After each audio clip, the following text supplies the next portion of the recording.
అమ్మా ఇప్పుడు ఇంటి పక్కన ఎవరున్నాడు అంతా గురుగా ఏమ్మా ఇంటి పక్కన అడగండి ఎట్లానమ్మా మీరు పక్కనమ్మా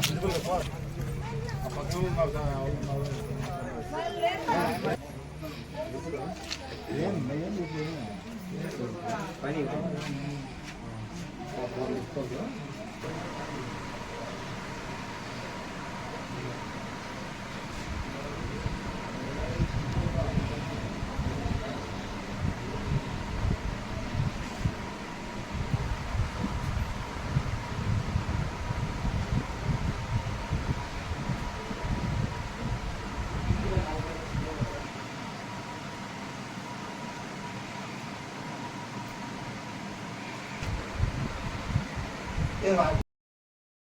పని పోయినాను సార్.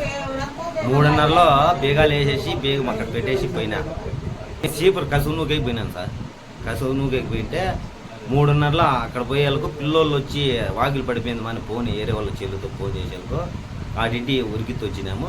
అందులోనే ఆడ పెట్టినాము 10,000 రూపాయలు. మన ఇద్దరికి చేరే 5,000 జీతం వచ్చారు. ఆడ పెట్టితే ఆ బట్టలన్నీ చిల్లాడేసినారు. వేసుకున్నాం.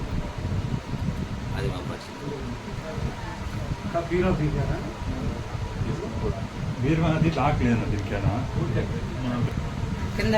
కూడా అన్ని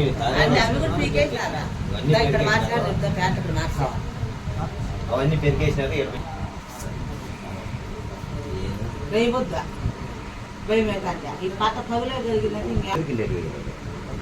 కింద చూడ వాడు ఏమంతా సొంతలోనా మీరు వాళ్ళ డబ్బులు ఉన్నా